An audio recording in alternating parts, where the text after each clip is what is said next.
Are you struggling on your curl journey? Have you been trying to grow your hair out, but year after year you're stuck at the same spot? Have you avoided going to the hair salon because God forbid they say you have to cut off all your hair? Or are you a product junkie and your bathroom looks like a beauty supply store? You have all the products, but nothing really seems to work for your hair. And if you do find some products, sometimes they work and sometimes they don't. I see a ton of new clients in the salon and they come to me so frustrated because they've been doing all the things and are getting little to no progress in their hair. They get so frustrated to the point that they're ready to just chop it all off and start fresh. But after a thorough consultation and really diving into their day-to-day habits and what their regimen is, I find that there are some common mistakes that people are making that is detrimental to their hair health. And they're just so unaware of it that it just keeps happening and it's keeping them stuck. So today we're uncovering 5 common mistakes that people are making on their curly hair journey that is setting them back, in hopes that once we uncover them, we'll make the tweaks necessary to get our hair goals right back on track. All right, let's dive in. Okay, one of the first common mistakes that I see people make when it comes to their hair care regimen is that they're using the wrong products. The wrong products for their hair type and the wrong products for curly hair in general. When it comes to curly hair, our hair thrives off of moisture. So when you're using products that contain harsh sulfates, chemicals, alcohol, silicones, all of these strip away our natural oil and cause buildup. This all leads to breakage and dryness down the road. In order to correct this mistake, you want to opt for products that don't have these harsh chemicals. Look for products that stay sulfate-free and paraben-free. Even lean more towards plant-based products because you know they're going to be more gentle on your hair and won't strip your hair of all the moisture that it needs. One quick product tip. If you're looking to enhance moisture retention and keep your hair moisturized for longer while also keeping your curls beautifully defined, then you never want to skip out on your deep conditioner come wash day. You want a deep conditioner that's gonna strengthen your hair and provide moisture. This is why I always gear my clients toward the deep repair treatment from my Timelessly Curly hair care line, because it has keratin proteins in it that's gonna strengthen your hair but then also keep your hair moisturized. A good deep conditioner will keep you good until next wash day, and it's gonna keep your hair strong. So never skip out on your deep conditioner. Another common curly hair mistake that I see people make when it comes to their curly hair regimen is that they're using entirely too much hair products. They're slapping on butters, gels, oils, and going on about their day. But the problem with this is that not only does it leave your hair limp and greasy, but it causes a ton of product buildup that only leads to dryness and breakage. A good rule of thumb that I tell my clients in the salon is that if you feel like you have to put on a ton of a product for it to work, then that is not the product for you. There's a reason why professional and higher end products, they come in smaller bottles because they're more concentrated. They have a deeper formula that you don't have to use so much product in order for it to work. And in order to prevent product buildup in general, you want to be sure to use a clarifying shampoo at least once a month. This will make sure that it'll detox your hair from pollution, dirt, debris, products, what have you, that has the tendency to stick onto the hair. So this will give you a good deep clean so that your hair and your scalp can breathe again. I always opt for the volume shampoo because I know that it is strong enough to lift off all pollution and debris, but then it's also gentle enough to use on your hair weekly. And it uses bentonite clay in order to do this, so it's a more gentle formula, but then also helps define your curls. The next common habit that I see people make when it comes to their curly hair regimen is that they are neglecting their scalp health.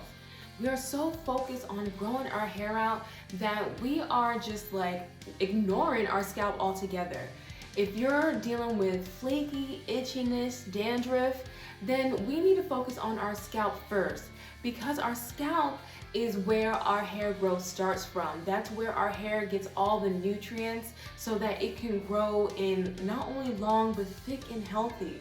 So you don't want to ignore your scalp. In order to correct this mistake, you want to make sure that you are washing your hair at least once a week.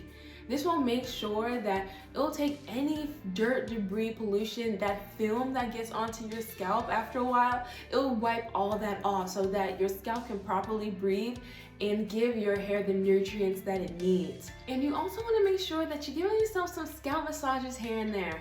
Not only does it distress you, but it stimulates your scalp in order to bring blood to your scalp so that it can feed your hair, so that you can get not only longer hair, but your hair will grow in thick too. Before I dive into the last 2 common curly hair mistakes that people are making in their hair care regimen, if you need help building out your regimen and start from scratch, figuring out the right products, tools for you to use, and creating a regimen that's perfect for your curl types and your lifestyle, be sure to grab my free Curly Girl Planner in the description below. In there, I go through even more common mistakes that people are making on their hair journey and how to figure out the right products and tools for you to use on your journey.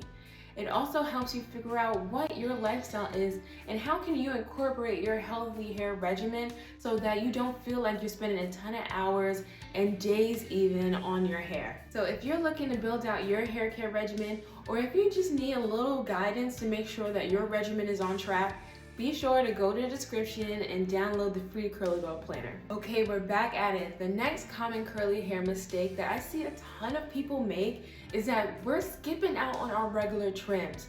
We're going months, years without getting a trim, and that is so detrimental to the health of our hair. I know we want to keep on to as much length as possible, but if you have split ends and you don't take care of them, meaning cut them off, they run the risk of running up the strand of your hair and ruining your curl pattern and your hair porosity and causing so much damage and breakage in the long run. If you're looking for longer and thicker hair, then it's so important to schedule your regular trims.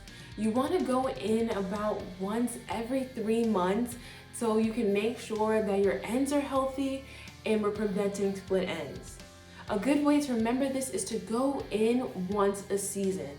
But this leads us to our next common mistake. Okay, our last common curly hair mistake is that people tend to ignore the weather when it comes to our hair. Curly hair is actually really sensitive when it comes to the weather.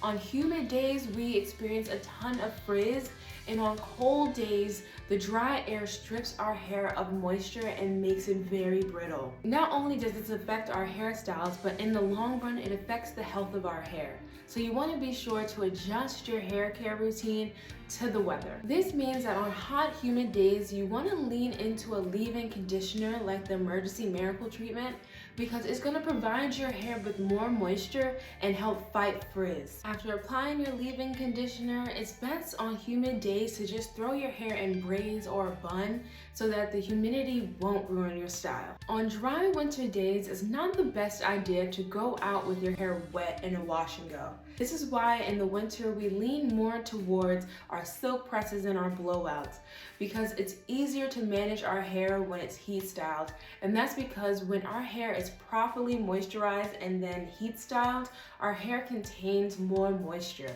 If you are going to blow dry or heat style your hair, it is so important to make sure that you incorporate as much moisture into your hair before you use any heat styling tool. My rule of thumb is to never heat style your hair unless your hair has been properly deep conditioned and then you're using the right heat protected product. In the salon, I use Lay Dew, which is my blow dry cream. And I love a blow dry cream because it has that moisture content in there. So it's gonna keep your hair moisturized as you're blowing it out. And that's so important because a heat styling tool will definitely dry out your hair. So a blow dry cream not only keeps your hair moisturized, but it also smooths out your hair so you don't have to use so much heat. All right, y'all, so that's all the common mistakes that we have for today. Do you identify with any of these mistakes? Have you done them? If so, write them down in the comments below.